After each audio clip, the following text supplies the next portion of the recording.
Olá, pessoal. Hoje vamos ter uma aula sobre Parashat Shavua, Parashat Chayei Sarah.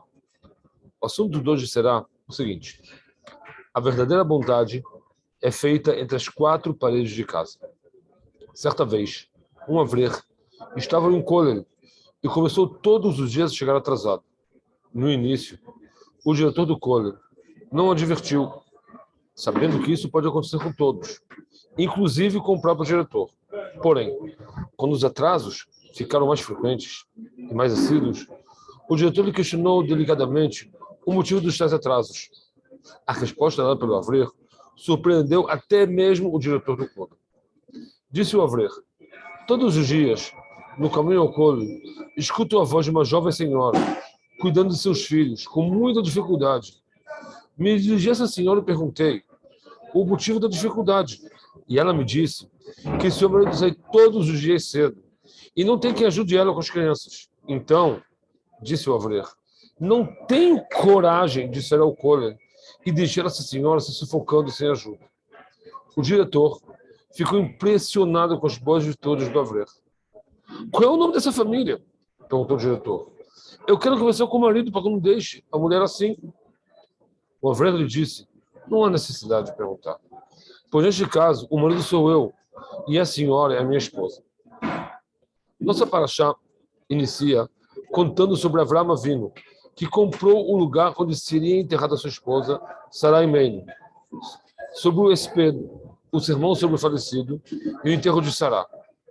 Ao terminar a aquisição da Menata Marpeilá, está escrito a seguinte, na Torá, Bereshit, capítulo 23, versículo 19. E em seguida, enterrou Avraham, a sua esposa, Sará, na Menata Marpeilá, ואחרי כן, קבר אברהם את שרה אשתו במערת המכפלה.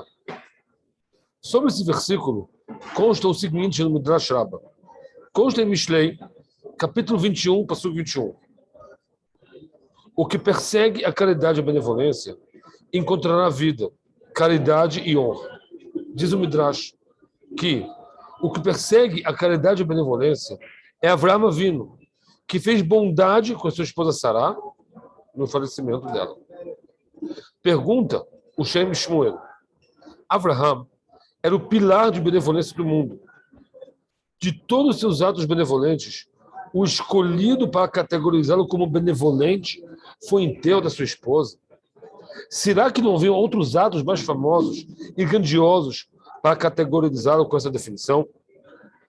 A resposta é a seguinte. Na verdade, todo Yehudi se ocupará com o enterro da sua esposa, pois assim se comprometeu, conforme descrito na Ketubá, o contrato de casamento. Conforme descrito na Ketubá. Porém, a Torá ressalta que Avraham tinha enorme desejo de enterrar sua esposa mais nobre, no mais nobre dos lugares, para que as pessoas sejam enterradas nele. E assim consta no Midrash Rut. Disse Rabi Kissman que Menata Marpeilá é próxima à porta do Gan Eden. No momento que Ravá faleceu, Adam Arishon veio enterrá-la. E ao chegar, cheirou o cheiro do Gan Eden. Ao cavar a sepultura, quis cavar mais fundo, até que saiu uma voz celestial dizendo, pare de cavar. Naquele momento, ele parou de cavar e lá mesmo enterrou sua esposa. Disse Rabbi Lechumai, Deus se ocupou em sua criação e se ocupou em seu falecimento. E não havia ninguém que sabia disto, até que Avraham entrou lá e viu o túmulo de Adam e Havá, cheirou o cheiro dos perfumes do Gan Eden, escutou uma voz celestial dizendo que Adam Arishon estava enterrado lá e que os três patriarcas, Avraham, Yitzhak e Yaakov, devem estar preparados para lá serem enterrados. Imediatamente, Avraham teve enorme desejo por esse lugar. Aprofundando nas palavras do Midrash, percebemos que somente os nomes dos patriarcas foram citados, e não o nome das matriarcas. Mesmo assim, Avraham teve enorme desejo de enterrar lá sua esposa. Sobre a grande santidade desse lugar, escreve o Ramam Mipano as seguintes palavras. Cada louvor e tefilá que são aos céus passam pela Menata Marpeilá. Assim também descreve o Megalé Amukot, as três tefilot diárias, Shacharit, Mincha e Arvit, foram decretadas paralelas às três categorias da alma, Nefesh, Ruach e Neshama. Pois nossas tefilot não são ouvidas somente quando passam pela Arad Machpelah, pois lá estão os três patriarcas. Mais ainda, que essa aquisição foi com muito dinheiro, com muitas súplicas e pedidos, e tudo isso na terra prometida a Avraham. Porém, mesmo assim, Avraham se esforçou o máximo possível, física e economicamente, para enterrar sua esposa nesse nobre lugar. Por causa desse esforço, ele foi chamado de o que persegue a caridade e benevolência. No livro Minchat Chaim, sobre a Parashá, consta uma bela pergunta, uma bela resposta sobre a pergunta do Shem Shmuel. Um fato real e verídico é que as pessoas têm tendência a fazer bons atos fora de casa, causando uma boa imagem perante outras pessoas. Fato que muitas vezes nem sempre vem no lugar de ajudar a quem realmente estamos obrigados a ajudar, ou seja, nossa família. Sobre esses tipos de bondades e benevolências, descreve o Rav Chaim Vital, o maior discípulo do Arizal. Ele fala o seguinte: existem pessoas que fazem bons atos com todos, porém, com seus familiares nem tanto. Essas pessoas pensam que ao chegarem em casa, os portões do Gan Eden vão se abrir para eles. Coitada dessas pessoas, pois não sabem que os bons atos feitos desse modo são atos vazios. Segundo as palavras do Rav Chaim Vital, disse o Rav Shlomo Wolbe, a pessoa da memória, que a pessoa que se ocupa em fazer bons atos com muitas pessoas, emprestando dinheiro, fazendo tzedakah, ou visitando enfermos, entre outros, que tem a certeza que se receberá sua recompensa pelos atos feitos. Porém, deve saber que Deus verifica e averigua como foi o comportamento dessa pessoa com seus familiares, e principalmente com seu parceiro de vida, sua esposa. Deus verifica se essa pessoa foi benevolente com sua esposa, muito bem. Mas se não, se ele somente reclamou e não ajudou nos momentos difíceis e não participou nos bons momentos, não receberá nenhuma recompensa pelos bons atos feitos fora de casa. E é isso que o Midrash vem nos ensinar e definir quem é adequado a receber o título de o que persegue a caridade e a benevolência. Avraham Avinu, que sua benevolência iniciou dentro de sua casa, com sua esposa Sará, e depois se expandiu exatamente para o mundo inteiro.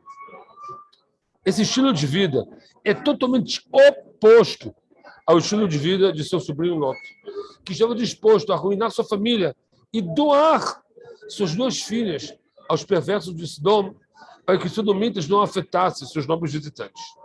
Porém, uma pergunta deve ser feita. Por que o Midrash ressalta uma coisa tão trivial que a lógica de qualquer pessoa obriga a pensar desse modo? Qual é a lógica das pessoas que fazem bons atos somente fora de casa, deixando de lado sua esposa e seus filhos? A pergunta fica mais forte. Estudando o ensinamento do profeta Yeshayahu. Yeshayahu, capítulo 58, passuco 7. Aló pros l'ra'ev lachmecha, ve'aniim merubim tavi baita. Diz assim: fatie de seu pão os famintos, aos pobres, traga-os à sua casa. Ao ver alguém sem roupas, visite a ele e sua carne não ignore. O mibisarcha al titalem. Explica Rashi o que significa sua carne. São seus familiares. Será que isso não é uma lógica que nem deve ser relembrada e mencionada? Para explicar isso, devemos levar em conta dois fatores importantes. Compromisso. Consta no Talmud, Kiddushin 31a. Essa é uma regra geral de Rebbe Hanina. De nível maior é aquele que é obrigado a cumprir mitzvot e as cumpre, mais do que aquele que não é obrigado a cumprir e de qualquer modo cumpre. Cada Yehudi está obrigado a ajudar o próximo. Porém, a Torá nos ensinou a ordem das prioridades. Primeiro de tudo, cada um deve só ajudar a sua família próxima. Antes de montar seu lar, deve ajudar seus pais e, no decorrer da vida, dar prioridade a ajudar sua esposa e seus filhos. Somente após ter cumprido seu compromisso, pode fazer bons atos com as pessoas externas à sua família.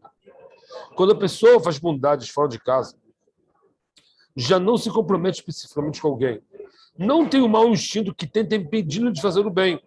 Portanto, É muito mais fácil de ajudar externamente.